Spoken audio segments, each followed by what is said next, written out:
Yes, my people. Once again, it's Rockstar 860 TV. And today, we are talking about day 2 of vybz cartels, retrial, hearing, if a retrial will happen or acquittal will happen. Know what I mean? For Sean Storm, Kerry Jones, and Andre St. John. Know what I mean? Today, we are take a look at what happened in day 2.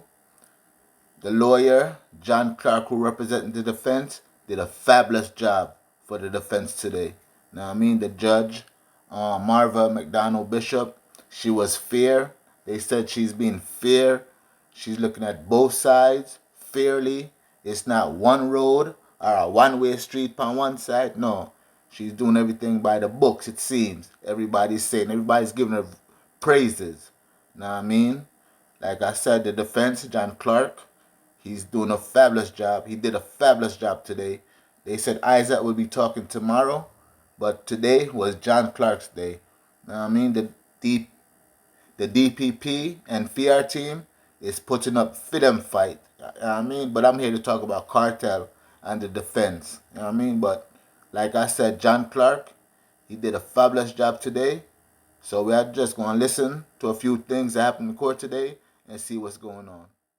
Kartel and his co-accused today urged the Court of Appeal to draw a line in the sand and reject the state's attempt to retry them for the 2011 murder of Clive Lizard Williams. The impassioned plea was made by John Clark on day 2 of the retrial hearing. Clark, who represents Kerry Jones, urged the 3 judges to give life to the meaning of the Jamaican Charter of Fundamental Rights and Freedoms and set the men free. Norgay Banton reports. John Clark told the Court of Appeal that the Charter of Rights calls for a more rigorous enforcement and enhancement of human rights in Jamaica.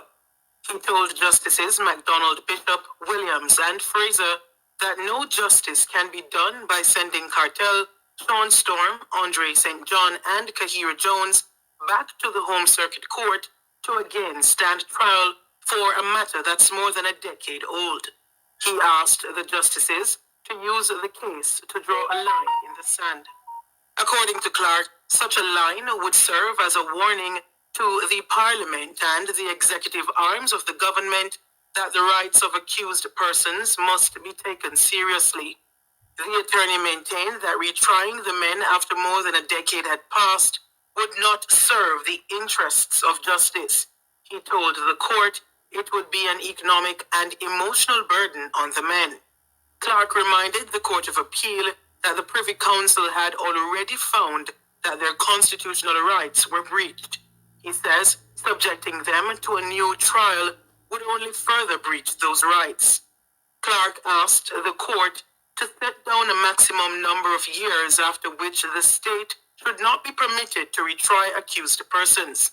When asked how resource constraints may influence unfortunate delays in criminal matters, Clark pressed on. He urged the court to use the Kartel matter to set down a marker. Clark told the judges that sending Kartel and his co-accused to face another trial may also affect the rights of other criminal defendants.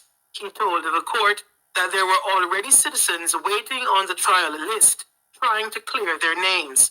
According to Clark, Kartel's case being sent back would mean it would push other matters further back on the list.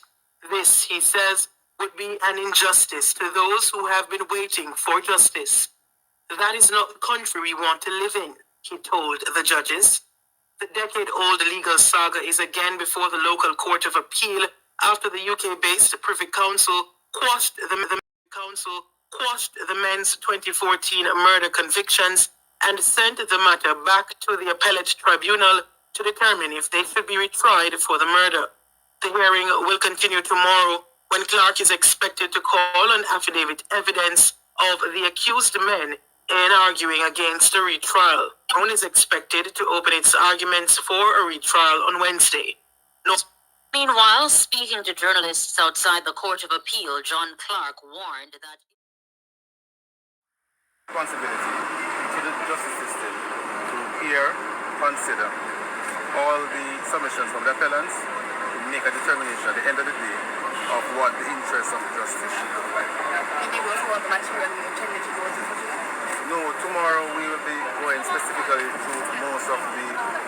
affidavit evidence that's heard before the court, including the medical reports and the psychological reports that were done in relation to some of the appellants, make the point to the court that it has been an ordeal for these appellants to have to wait for so long, 13 years, and that we are worried that this case will be a precedent for other Jamaicans, poor Jamaicans, who may now have themselves subjected to a system where you can be in custody for 13 years and then subjected to the ordeal of a new trial when your money is essentially done. And on that point, Mr. Clark, you urged the judges to draw a line in the sand, you said to them. And just now you mentioned poor Jamaicans who may face a similar situation. Could you say some more about what inspired you to make that argument? Well, in other jurisdictions like Barbados, the judiciary have decided that ultimately there comes a time when if our justice system can fully try you and convict you, it will be unjust to make you go back to trial. So in Barbados, in one case, said 8 years was too long. And we are saying that for us in Jamaica, it is fair that all Jamaicans can come to an understanding that perhaps after 8 years, after 10 years, is too long to subject Jamaican citizens to that kind of ordeal of another trial and another cost and another expense. Because what it would be an incentive for the system to know that in doing justice we have to move with alacrity because persons are being affected by our decision and ultimately we do not want that to happen. And ultimately, for any well-meaning, well-thinking Jamaican, we would all want a situation in which the guilty are convicted and remain convicted and the innocent walk free. But if we have a system whereby it's taking so long, ultimately what we'll have is that scenarios may happen whereby the guilty are walking because our system realizes that we don't have to do nothing today. We don't have to collect a witness statement today. We can do it tomorrow, and eventually it takes too long for a person to become disinterested, and we have a country which is ridden with crime.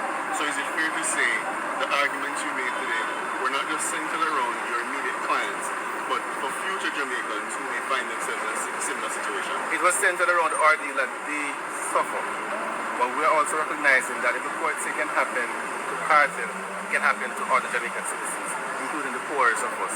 So what it means is that if a Jamaican is in custody for 13 years and then he comes and says, my money is done, I have next month to find a next lawyer, and I'm worried that the system won't give me justice, it means that in such a scenario he may very well, if a precedent is set one way or the other, may feel aggrieved, and we're asking the powerful court to examine our arguments and in light of all the facts of this case, do what they think is just. And that's what they'll ultimately do, even if we never ask them. Sir Clark, at the beginning of your presentation, you mentioned something about how the trial is rapid. The defense will put forward for the accused to be tried separately. Clarify what was meant, and that's exactly what you said. No, we're not saying that the accused will be tried separately. That's not what we're saying. What we're saying at its core is that we want the court to examine the special facts of this case, which the court knows, and then for each of the appellants, examine what are the factors against each to decide whether or not they're going to order the trial in the case. And so all we're asking the court to do is examine the facts of each appellant and come into a decision as to what is just. And you noted that once that is done, we may find that the conclusion for each of them will be different. Now, what we said at the beginning, and to be quite clear, is that we are of the view that the line in the sand is supposed to be the main point, being that for all of the appellants, it is unjust in our view for a Jamaican citizen to be waiting in prison for more than 10 years to have the appellate process completed. We think that it's unjust. It shouldn't happen to Kartel, it shouldn't happen to anybody. And we're saying that regardless of who these individual appellants are, it shouldn't happen to them, it shouldn't happen to your child, it shouldn't happen to your grandchild. And today, and for this matter, we're hoping that the court will say it can. So yes, my people, this was day 2, and those were the happenings in court today. Tomorrow morning, we give an in-depth recap when I get more news further that's put out overnight in the morning, and I do a full recap of day 2 tomorrow morning. You know what I mean? Remember to like, comment, share, subscribe, share with your friends. Help me grow the community. I'm out.